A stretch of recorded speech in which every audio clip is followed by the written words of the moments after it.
Welcome back to the program. Joining me now, our political panel, Jane Prentice, an LNP member in our Brisbane studio, and Lisa Chesters, a Labor MP who's in our Melbourne studio. Thanks both for your time today. I will start with you, Lisa Chesters. When it comes to this situation in Iraq, are you comfortable entirely with this possibility of airstrikes, Australia ramping up its involvement, the danger, I suppose, that it could make Australia more of a target? Well, we're yet to see what the plan is. We heard in Barack Obama's speech that he's putting together a broad coalition and he'll be talking to leaders around the world about their roles. So it's a bit of a wait and see to see what the ask is on Australia. But what struck me in Barack Obama's speech was it was a very different situation today in his speech than what happened in George W. Bush's speech over a decade ago. Today, Barack Obama said that that his government will work in partnership with an Iraqi government. So this is not an invasion. This is getting on top of a humanitarian crisis that's occurring in their country.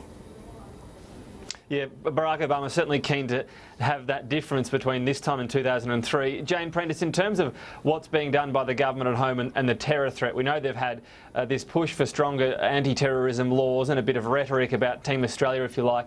It's a delicate balance, though, isn't it? Because not too far from you, there was this protest yesterday about a mosque being built in Gold Coast. It's important to try to have that community cohesion still, isn't it? Yes, but I think people understand that it is a very serious issue for us. Yesterday, there are a couple of incidents and a couple of federal police raids. I understand that some of the evidence shows that there was nothing planned on Australian soil, but the fact is we do have 60 Australians overseas in Iraq and Syria fighting with ISIL.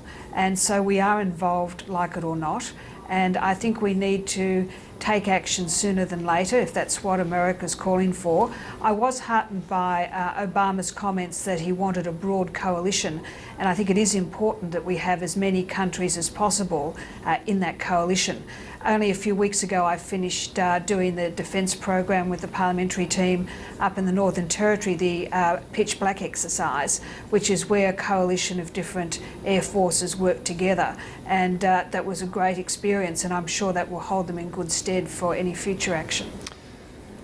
Yeah, certainly Barack Obama saying he wants other countries involved on the ground, and of course we haven't yet had that call up for Australia and those airstrikes. We'll watch that space. I'd like to move on though. We had Chris Bowen, the Shadow Treasurer, give a speech to the National Press Club ending not so long ago. He spoke, Jane Prentice, about more involvement from the Parliamentary Budget Office, independent advice, if you like, to voters about, for example, whether or not each year the budget is in structural deficit or surplus. Is there anything wrong with this extra transparency? Will you be supporting this call? Well, it's politicising the PBO, and frankly I find it just nothing less than an admission that that's what they were fiddling the forward forecast, which they did when they were in government. I mean, Chris Bowen is someone who was a minister in the last government when they stood at the dispatch box in Parliament House and announced they were delivering a surplus. And not only did they announce it, most of the members went and printed brochures saying it. So for him to now come out and say that we should have this, is he saying that that's because they fiddled it previously? We'll get to that in a moment, but how is it politicising the PBO if they're having more involvement and simply crunching numbers? That's not. How is that politicising the PBO? But I thought he was saying that he wanted the PBO to hold the political parties to account.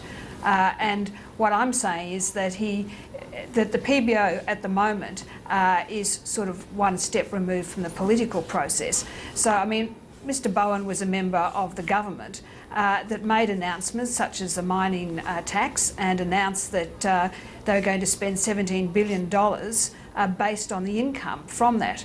Now, is he saying that that should have gone to the PBO and it was for them to check whether or not that was valid? Because as we know, they got less than 0.5% in income, but still went ahead and spent $17 billion worth. And of course now we're paying interest on borrowed money because of their incompetence back when they had the Treasury benches.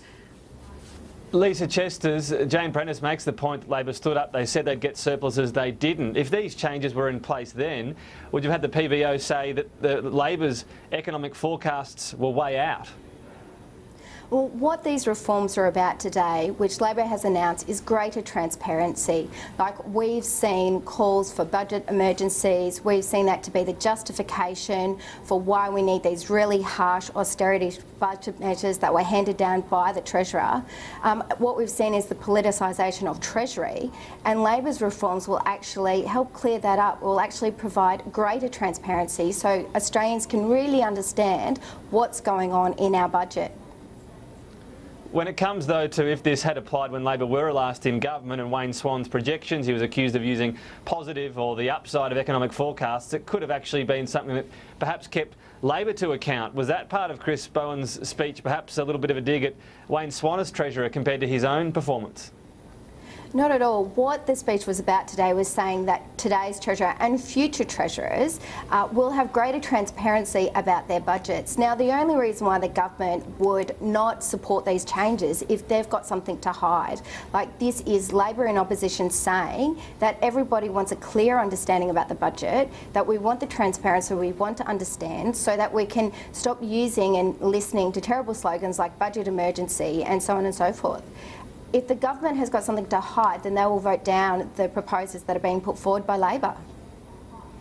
All right, we'll wait and see what happens. Jane Prentice, on jobs figures, some pretty positive news today in terms of jobs. More than 100,000 jobs put on, the unemployment rate down from 6.4 to 6.1%. It needed to happen, though, didn't it? The job creation so far has been pretty sluggish in the government's term. As I said, so far pretty early on in the government's time.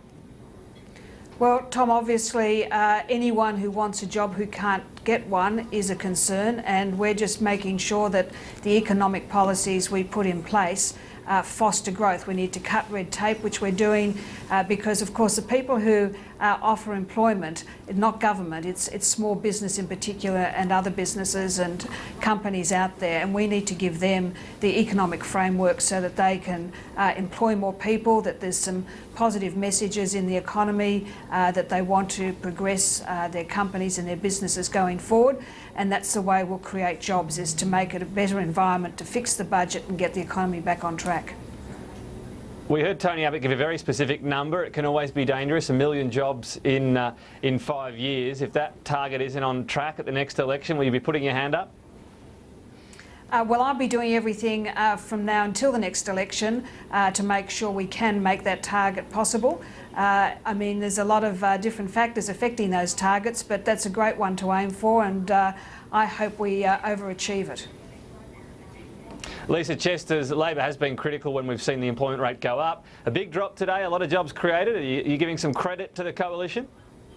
Look, it's not, it still is high. Unemployment is still high in this country, and it's the kind of jobs that are being created.